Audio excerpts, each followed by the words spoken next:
Kakak Ari, Wewari, Ajikae, Dingsanak, Berataan. Salam sehat, salam semangat buat kita semuanya. Ketemu lagi di Flobamora Channel yang selalu hadir dengan informasi-informasi yang edukatif dan juga layak untuk kita dengarkan sebagai bahan pertimbangan kita dalam melakukan segala sesuatu. Dan seperti biasanya kita selalu dengan narasumber-narasumber yang luar biasa yang selalu hadir.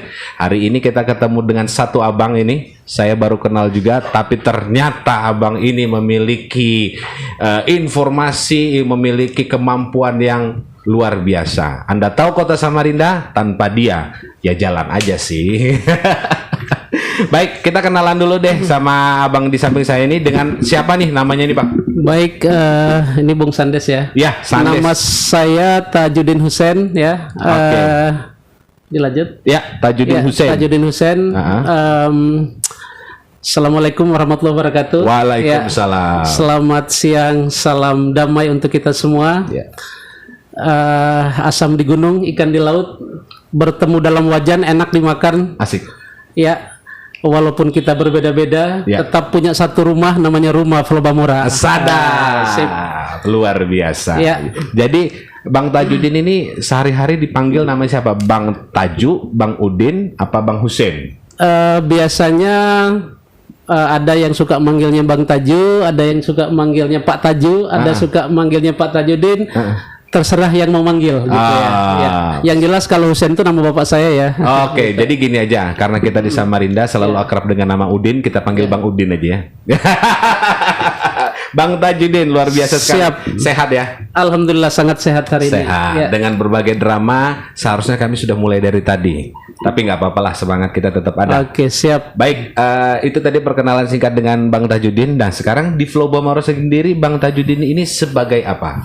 Ya, di Flobamora oleh Pak Ketua Umum Flobamora Kaltim mempercayakan saya sebagai Ketua Bidang Kerohanian, urusan agama Islam. Khusus agama Islam. Khusus agama Islam. Agama Islam. Oke. Berarti dari Flobamora sendiri cukup banyak juga saudara kita yang beragama Muslim. Kalau populasinya tentang orang NTT yang ada di Samarinda bahkan di Kaltim, maka untuk yang beragama Islam itu sangat sedikit. Oh, ya, rasanya tidak sampai 10% tuh ya. Rasanya tidak sampai 10% karena sisanya itu rata-rata non-muslim seperti non muslim. Ya. Tapi kalau sudah ketemu di Flobamora lupa sudah itu. Lupa. Ya. Karena orang Flobamora itu pasti lebih baik gitu ya. Salam satu darah. Salam satu darah. Oke. Jadi kita hari ini membahas tentang toleransi. Ini materi yang sangat menarik dan ini materi yang selalu seru dan ramai kalau kita bicara toleransi. Baik dalam kurun waktu 5 tahun sekali ataupun dalam sehari-hari. Nah, Bang Tajuddin sendiri punya pendapat apa sih tentang toleransi ini? Kalau menurut saya toleransi itu kalau kita melihat dari segi bahasanya ya. Dari segi bahasa. Ya, artinya kemampuan seseorang atau kemampuan individu dalam memperlakukan orang lain yang berbeda. Kemampuan individu dalam memperlakukan orang lain yang berbeda. Berbeda ini kan dalam banyak hal nih. Banyak hal. Bisa beda budaya, beda agama, beda warna kulit dan seterusnya. Ketika kita sudah mampu untuk memperlakukan mereka melalui perbedaan tadi, itulah toleransi kalau menurut saya seperti itu. Oh, ya simpel sih menurut saya, tetapi mempunyai makna yang mendalam. Sangat mendalam. Sangat mendalam. Jadi bagaimana seseorang itu mampu memperlakukan orang lain yang berbeda. Orang yang lain yang berbeda. Termasuk beda pendapat sekalipun, kita sudah termasuk toleransi. Jadi ketika kita bicara toleransi nggak bisa cuman seputar soal agama dong kan? Tidak mesti. Agama itu salah satunya, tapi masih banyak hal lain yang dalam hal ini kita juga perlu punya rasa toleransi itu. Oke. Nah, kalau di Flobamora sendiri, kita tahu kan tadi Bang Tajuddin bilang bahwa Muslim 10%, lebih dari itu. Menjaga toleransi di dalam Flobamora seperti ini itu seperti apa yang maksudnya yang Bang Tajudin lakukan? Ya, sebenarnya kalau karena ini bukan persoalan kita berada di daerah minoritas atau mayoritas, kalau menurut saya. Ya. Selama komunikasi itu terbangun dengan baik, saya pikir toleransi dengan sendirinya akan berjalan. Yang jadi masalah kan karena kita nggak pernah ada komunikasi, itu yang menjadi buntu gitu kan. Oke. Itu. Jadi toleransi akan terjadi setelah kita mempunyai komunikasi. Komunikasi yang baik. Nah, ketika berkomunikasi pun apa yang harus kita kedepankan di tengah perbedaan itu? Saya mengutip salah satu filosof yang mengatakan begini.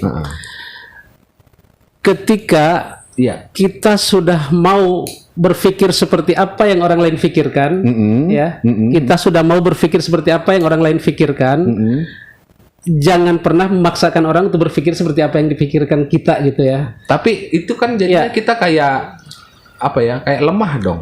Tidak lemah. Kalau menurut saya tidak lemah. Artinya begini, katakanlah seorang teman kita atau sahabat kita, dia berpikir sesuai dengan pendapat dia gitu ya. Sesuai dengan pendapat dia. Nah. Pada saat itu kita tidak serta-merta menjudge bahwa dia itu salah atau pendapat dia seperti ini dan itu. Tetapi kita harus berpikir dulu bahwa ternyata bisa jadi apa yang dia pikirkan itu lebih benar daripada yang kita pikirkan. Artinya dalam hal ini kita harus menghargai dulu dong pendapat dia seperti itu. Oh, kata kuncinya kita menghargai. Menghargai kata kuncinya seperti itu. Mengalah bukan untuk kalah. Mengalah bukan untuk kalah. Oke. Jadi toleransi akan bisa terjalin ketika kita punya komunikasi. Dan dalam ilmu komunikasi seperti Bang Tajudin sampaikan, kita harus mengedeluankan apa yang menjadi pendapat orang. Betul. Tanpa harus kita makan mentah-mentah, kita akan saring. Nah, ini masalah komunikasi dan berpendapat dan hubungannya dengan toleransi. Kegaduhan yang terjadi saat ini, saya secara pribadi sih tidak menuduh siapa yang salah, siapa yang benar, tapi kegaduhan itu ada. Nah, seharusnya seperti apa sih ketika kita menanggapi ini kegaduhan ini kita kerucutkan sajalah beberapa keputusan-keputusan, kebijakan-kebijakan yang dilakukan ternyata membuat gaduh. Seharusnya sebagai masyarakat seperti apa sih agar tetap toleransi ini berjalan? Gitu. Betul. Baik, kalau menurut pendapat saya, pertama kita harus melihat bahwa kegaduhan ini bersumber dari mana gitu ya. Bersumber dari mana? Katakanlah ini merupakan regulasi dari pemerintah misalnya. Maunya pemerintah seperti ini misalnya. Kemudian oleh banyak masyarakat menganggap bahwa regulasi yang dibuat oleh pemerintah ini tidak sesuai dengan yang diinginkan oleh masyarakat kebanyakan misalnya. Nah, maka masyarakat tidak serta-merta langsung kemudian membuat perkumpulan-perkumpulan yang mengakibatkan provokatif atau apapun, tetapi dia harus menyampaikan kepada yang membuat berita, yang membuat regulasi. Dalam hal ini kan ada prosedurnya. Ada prosedurnya. Misalnya kalau katakanlah itu pemerintah yang membuat, maka masyarakat ini kan punya perwakilan di DPR gitu ya. Kalau menurut saya, artinya melalui itulah dia menyampaikan aspirasi bahwa apa yang dikeluarkan peraturan ini tidak sesuai dengan norma yang ada di masyarakat. Misalnya seperti itu. Jadi kita ambil contoh saja langsung. Ini bukan apa ibaratnya kita memperkeruh suasana, tidak, tapi kita coba membedah, ya kan? Membedah secara normatif. Ketika masalah pengeras suara disampaikan oleh pemerintah, gitu kan? Kemudian terjadilah keributan di masyarakat. Menurut Bang Tajudin, seharusnya yang normatif rakyat lakukan apa, warga lakukan apa tentang kebijakan ini? Kalau ini kaitannya dengan seperti yang Bung Sanes tanyakan, kalau menurut saya kita kan hampir di setiap daerah kan punya MUI. Dalam hal ini Majelis Ulama Indonesia gitu kan. Di daerah kan juga ada. Kemudian kita juga punya DPR, lagi-lagi kita punya perwakilan di sana. Nah, kan kita bisa menyampaikan bahwa seperti ini kami tidak sependapat misalnya. Nah, melalui penyampaian itulah kemudian oleh lembaga yang berwenang lalu meneruskan ke pusat selaku yang mengeluarkan regulasi ini. Seharusnya seperti itu. Oke. Tanpa harus membuat kegaduhan melalui media sosial. Kalau menurut saya tidak seperti itu. Tidak seperti itu karena kan ketika kita langsung melakukan seperti itu tadi belum tentu apa yang kita pikirkan itu sama seperti yang dipikirkan oleh pengambil keputusan seperti itu. Oh, karena pengambil keputusan punya pertimbangan banyak hal. Pertimbangan banyak hal. Oke, artinya ya itu tadi dari kita lah yang harus membangun komunikasi itu seperti gitu ya Bang ya. Ya, harusnya jadi, kita yang memulai komunikasi. Kita yang memulai komunikasi agar kegaduhan ini tidak berlangsung. Tapi kita memang harus menyadari Bang bahwa kemampuan masyarakat atau beberapa masyarakat yang apa nggak punya jalur ke situ kali ya akhirnya. Apakah itu menjadi pemicu karena susahnya datang ke anggota dewan sehingga atau bagaimana? Atau memang itu pribadi orang? Saya pikir itu pribadi masing-masing. Karena bagaimanapun ketika kita sudah mewakilkan orang-orang kita untuk duduk di DPR, harusnya mereka itu dong yang kita minta pertanggungjawabkan untuk menyampaikan aspirasi kita kan. Iya.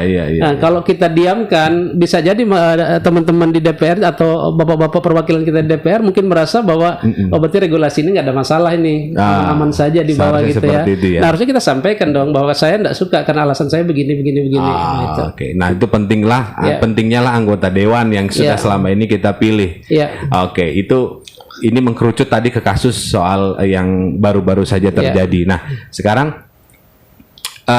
di kota Samarinda sendiri seperti kita tahu bahwa majemuk ya Samarinda ini banyak warga sudah banyaklah perbedaan di kota Samarinda.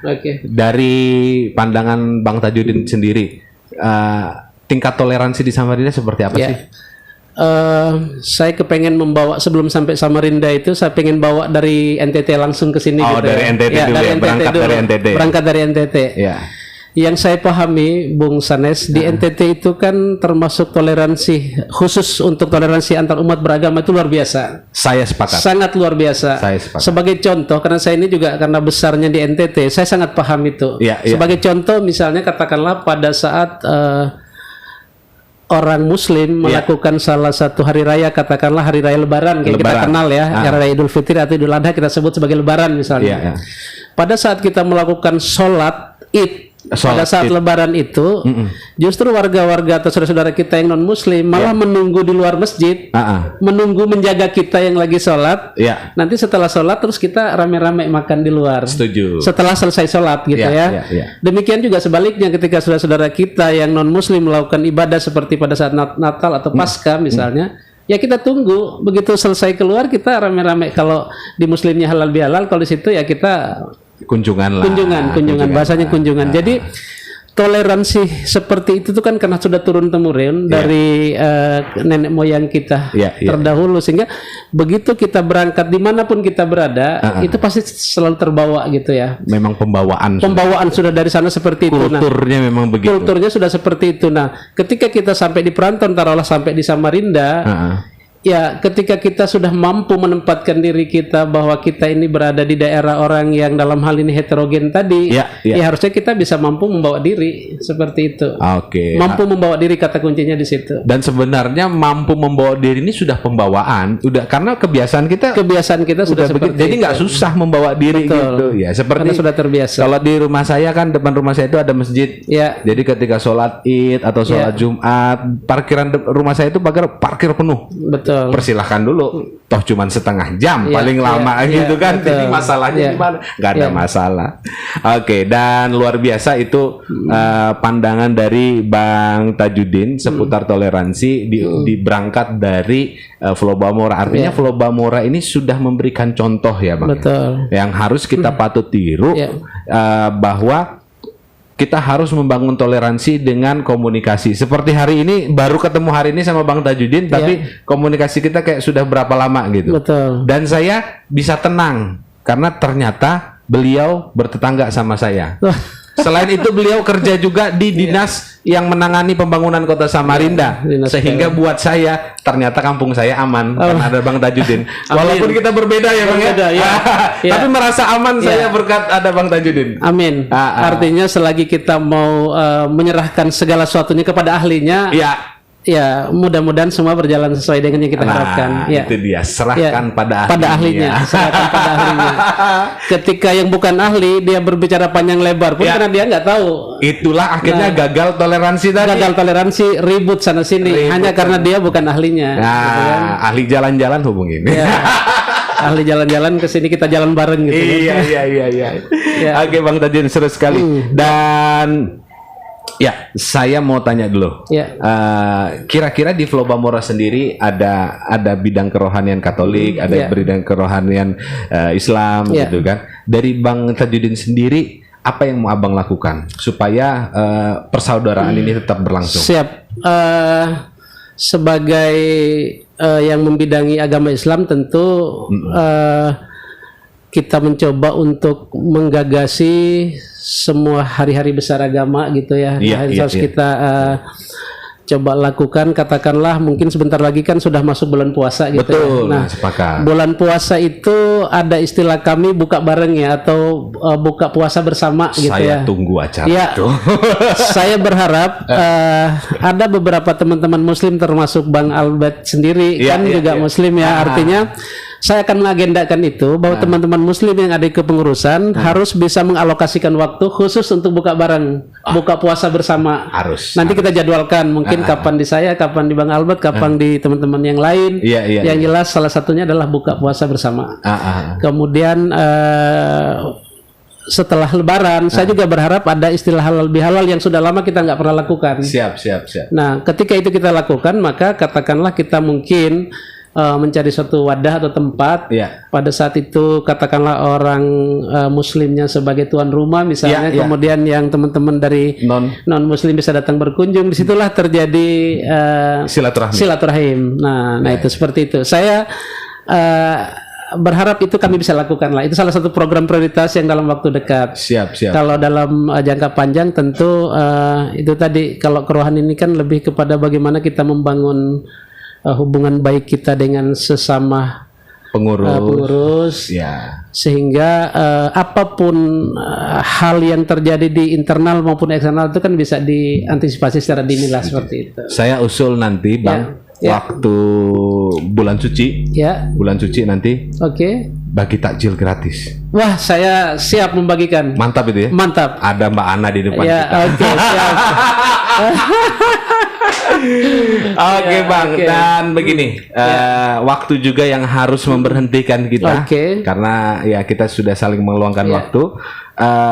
Bang Tajudin punya pesan apa nih, terkhusus warga Kota Samarinda, secara umum atau terkhusus bagi warga NTT yang ada di Kalimantan Timur? Saya ada beberapa pesan. Siap. Yang pertama, lagi-lagi saya ini harus berangkat dari filosof nih. Banyak sekali kata-kata bijak yang bisa kita jadikan dasar untuk menyampaikan pesan kepada kita untuk bisa kita laksanakan di minimal di pribadi kita masing-masing. Siap. Saya ingin mengutip kata-katanya seorang filosof yang bernama Dale Carnegie, mungkin salah satu bukunya yang berjudul kurang lebih Mencari Teman dan Menjadikan Lawan Menjadi Teman. Itu buku luar biasa. Buku itu luar biasa. Dalam buku itu salah satu yang saya ambil contoh, saya petik di situ, dia mengatakan begini kurang lebihnya, bahwa setiap manusia itu menganggap dirinya lebih penting dari manusia yang lain. Oke, sepakat. Menganggap dirinya lebih penting itulah kemudian belakangan kita kenal sebagai ego. Artinya setiap manusia pasti punya ego. Ketika saya sudah membuat dia menjadi lebih penting dari pribadi saya, dia pasti suka dengan saya. Oh, dibalik. Karena dia merasa dirinya lebih penting, maka saya tidak boleh menantang itu. Saya harus menjadikan dia lebih penting dari saya supaya dia suka sama saya. Asik. Nah, tujuan ketika dia sudah suka sama saya, maka apapun yang saya inginkan dia pasti nurut, karena sudah saling suka. Saling suka. Ini luar biasa. Otak saya traveling nih. Itu satu. Yang kedua, pesan saya bahwa dimanapun kita berada, baik di kampung sendiri, apalagi di tanah orang yang sudah mulai tadi kita bahas bahwa kita dalam kehidupan yang heterogen, artinya berbeda banyak hal, baik itu suku, bangsa, agama, tentu kita harus pintar-pintar membawa diri. jangan sampai kemudian kehadiran kita itu justru menjadi malapetaka atau musibah buat orang lain. Setuju. Tetapi harusnya hadirnya kita justru yang dirindu-rindu dinanti-nantikan orang, karena kehadiran kita itu membawa kedamaian di dalamnya. Nah itu pesan saya. Jadi satu ego, yang kedua membawa diri. Ya, saya tertarik dengan ego tadi, memberikan orang memberikan kesempatan orang untuk lebih penting daripada lebih penting dari kita. Itu kalau kita laksanakan dalam kehidupan berumah tangga, istri sama suami pasti jarang bertengkar tuh. Seperti itu. Bahkan bisa istri dua. Nah, yang terakhir itu jangan. Ya. Sebelum diakhiri mungkin saya pengen bikin pantun satu boleh. sebagai penutup mungkin siap, gitu ya. Pergi ke laut memancing ikan. Cakep. Ya. Pulang-pulang membawa ikan paus. Cakep. Ya, sampai di rumah kita goreng makan bersama gitu kan. Iya. Dimanapun kita berada, dimanapun kita berada, selama kita mau membawa diri, pada akhirnya pulang ke rumah kita juga. Asik. Rumah Floba Mora. Jangan kemana-mana, kembali ke rumah Floba Mora. Oke, terima kasih Bang Tajudin. Luar biasa komunikasinya. Ini salah satu bukti bahwa Floba Mora terus menjaga toleransinya. Semoga dari contoh yang kecil ini kita bisa aplikasikan dalam kehidupan kita sehari-hari. Dari yang kecil akan berpengaruh kepada hal yang besar. Amin. Terima kasih Bang Jadudin. Sama-sama. Waktunya. Setelah ini kita pasti akan ketemu lagi karena ternyata saya perlu beliau. Saya siap menunggu. Siap menunggu. Oke, kapanpun dan dimanapun. Dan kita akan ketemu lagi di video-video berikutnya dengan narasumber yang luar biasa juga. Dan tetap terus like, share, komen, subscribe channel ini agar semakin berkembang dan bisa membagikan informasi yang menarik buat kita semua. Dan sampai jumpa. Assalamualaikum warahmatullahi wabarakatuh. Selamat siang.